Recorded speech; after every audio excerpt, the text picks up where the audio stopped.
Psalm 90. Lord, Thou hast been our dwelling place in all generations.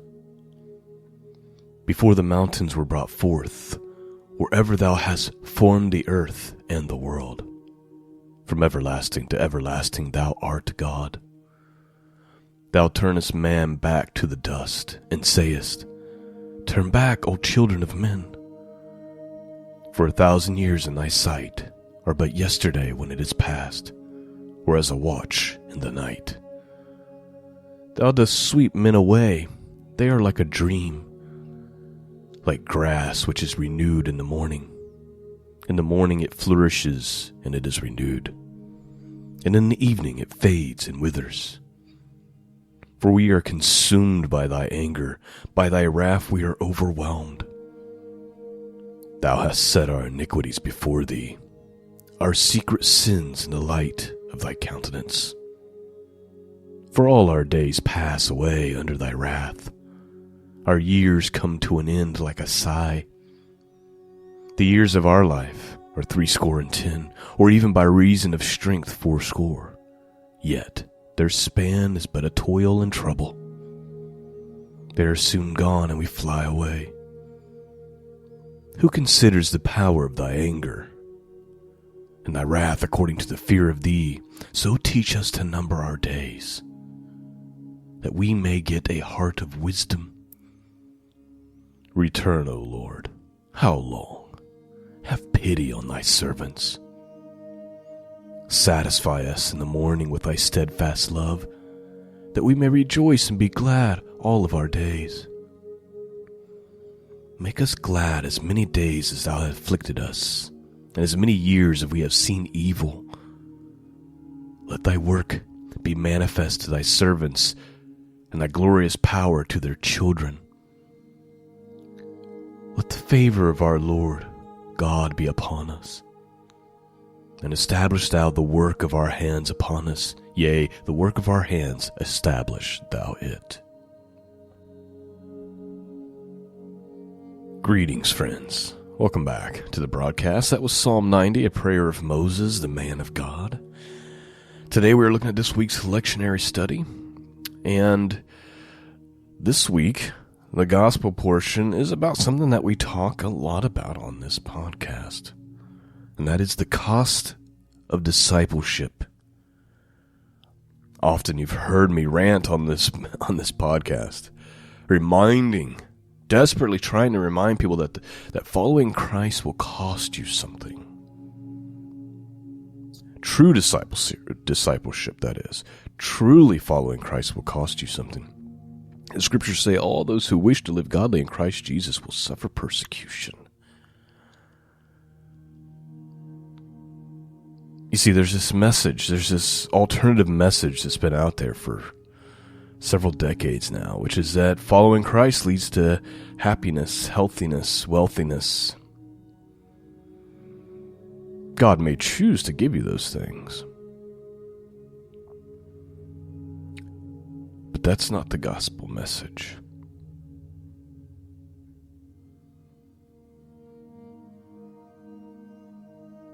I don't know where this idea came from, but it's not what's in the scriptures.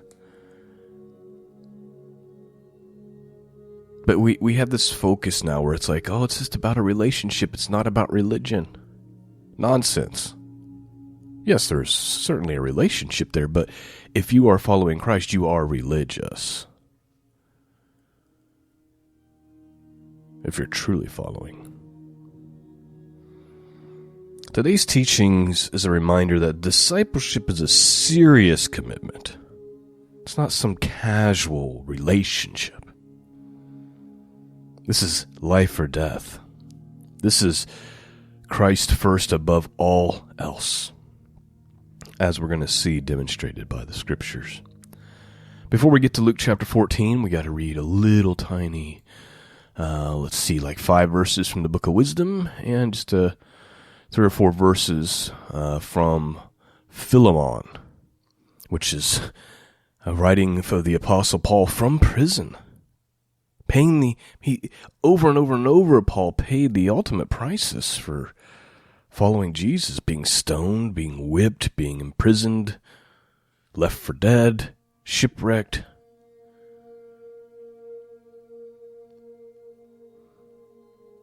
You remember his conversion.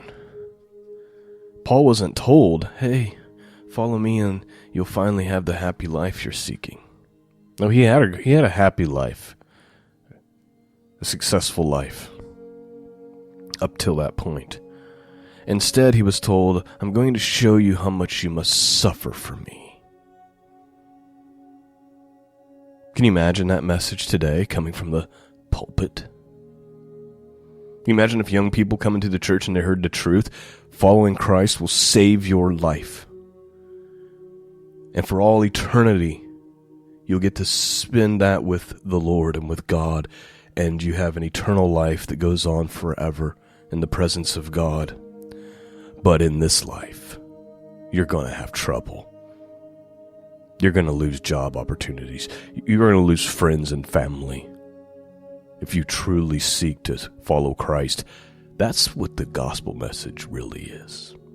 That's what's really at stake.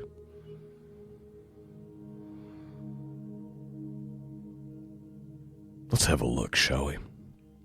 Let's start with wisdom. It's just chapter 9, verses 13 through 18. The book of wisdom. Open up your hearts. Let's see what the Word of God has to say to us this morning. Verse 13. For what man can learn the counsel of God? Or who can discern what the Lord wills? For the reasoning of mortals is worthless, and our designs are likely to fail. For a perishable body weighs down the soul, and this earthly tent burdens the thoughtful mind. We can hardly guess at what is on earth, and what is at hand we find with labor, but who has traced out what is in the heavens? Who has learned thy counsel unless thou hast given wisdom and sent thy Holy Spirit from on high?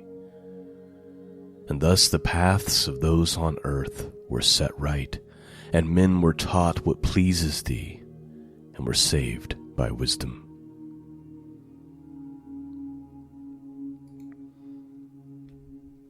Now let's look at our short reading from Philemon, just a couple of verses 12 through 17. First we read verse 9, which says, Yet for love's sake I prefer to appeal to you. I, Paul, an ambassador, and now a prisoner also for Christ Jesus, I appeal to you for my child, Ozbun, whose father I have become in my imprisonment. Verse 12 through 17, I am sending him back to you, sending my very heart. I would have been glad to keep him with me in order that he might serve me on behalf during my imprisonment for the gospel. But I prefer to do nothing without your consent in order that your goodness might not be by compulsion, but of your own free will. Perhaps this is why he parted from you for a while, that you might have him back forever. No longer as a slave, but more than a slave, as a beloved brother, especially to me. But how much more to you, both in the flesh and in the Lord. So if you consider me your partner, receive him as you would receive me. So Paul's writing to Philemon, saying, hey, this guy, Ozbun, I've become like a father to him, a spiritual father. I'm sending back to you, but I'm sending him back with a really heavy heart, because what my flesh wants is to keep him around so that he can serve me while I'm imprisoned for the gospel. But I care more about what's best for the church, so I'm sending him back to you. Plus, I don't want you to leave him with me because you feel compelled to do it from some external thing. I don't want your decisions to be made based off compulsion. You see the selflessness of the Apostle Paul. Here he is imprisoned. for the sake of the gospel, this one friend that happens to be around, he's sending back to the church. Selflessness, willing to give of one's own life and well-being for the sake of the gospel. This is what it really comes down to sometimes.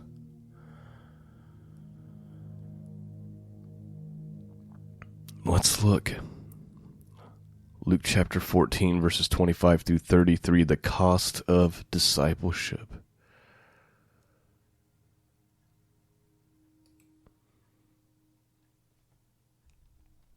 Starting with verse 25.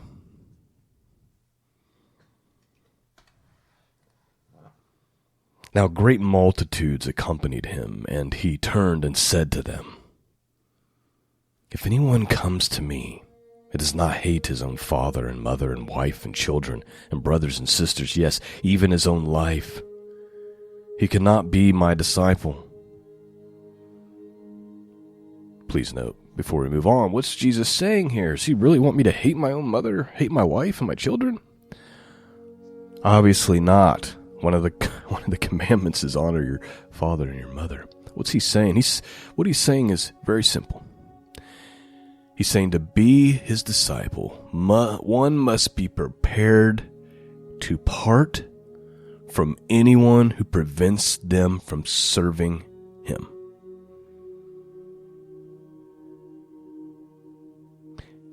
Jesus said, I did not come to bring peace, but rather division, right? Mother against daughter-in-law, so forth and so forth and so forth.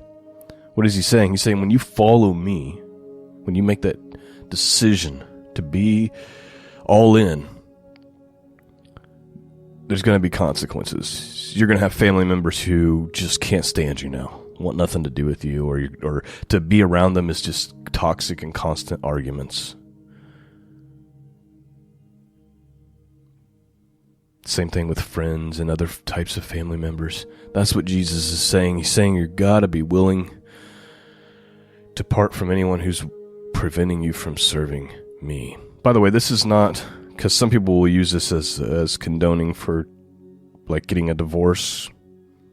You need to go read Paul's writings. We're not going to get into that today. He tells you how to handle that situation. The point is that Christ has to be above all things. That's what he's getting at here. Let's continue on.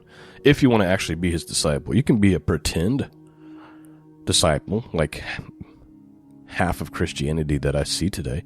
People just playing Christian, not understanding what it actually means to be a Christian. Continuing on, verse 27, whoever does not bear his own cross and come after me cannot be my disciple. For which of you, desiring to build a tower, does not first sit down and count the cost, whether he has enough to complete it? Otherwise, when he has laid a foundation and is not able to finish, all who see it begin to mock him, saying, This man began to build and was not able to finish. Or what king going to encounter another king in war will not sit down and first and take counsel whether he is able with 10,000 to meet him who comes against him with 20,000? And if not, while the other is yet a great way off, he sends an embassy and asks for terms of peace.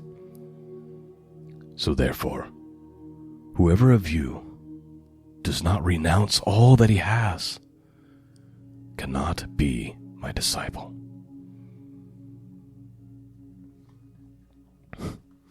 I don't know how else to say it, friends.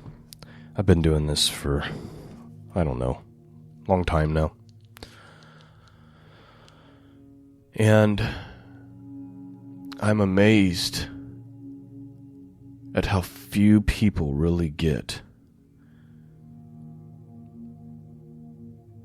what Jesus is saying here.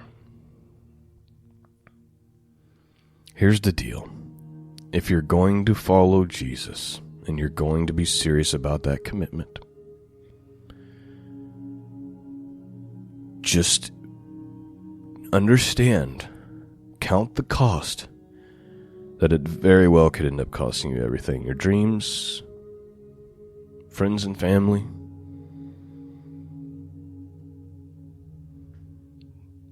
That's just the reality of it. Can I read a short commentary for you from Matthew Henry before we wrap it up here? Here's what he says about these passages. He says, though the disciples of Christ are not all crucified, yet they all bear their cross and must bear it in the way of duty. Jesus bids them to count upon it and then consider of it. Our Savior explains this by two similitudes. The former showing that we must consider the expense of our religion, the latter that we must consider the perils of it. Sit down and count the cost. Consider what it will cost, the mortifying of sin, even the most beloved lust. The proudest and most daring sinner cannot stand against God, for who knows the power of his anger? It is in our interest to seek peace with him, and we need not sin to ask conditions of peace. They are offered to us, and are highly to our advantage. In some way, a disciple of Christ will be put to the trial.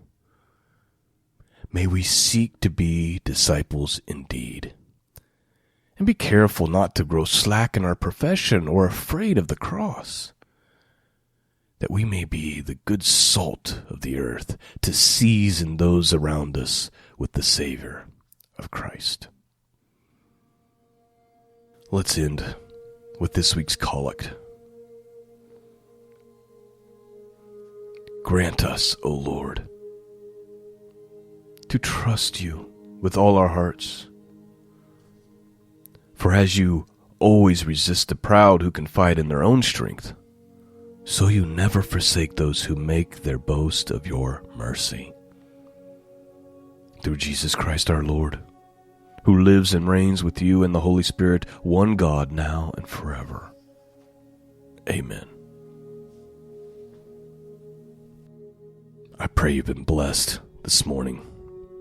Thank you for listening. Thank you for praying for me. Please consider supporting the mission of truth. You can do that by going to scriptureandprophecy.com. There's a donate support tab at the top with some options, including a post office box if you prefer that. Peace and grace be with all of you. And until next time, God bless.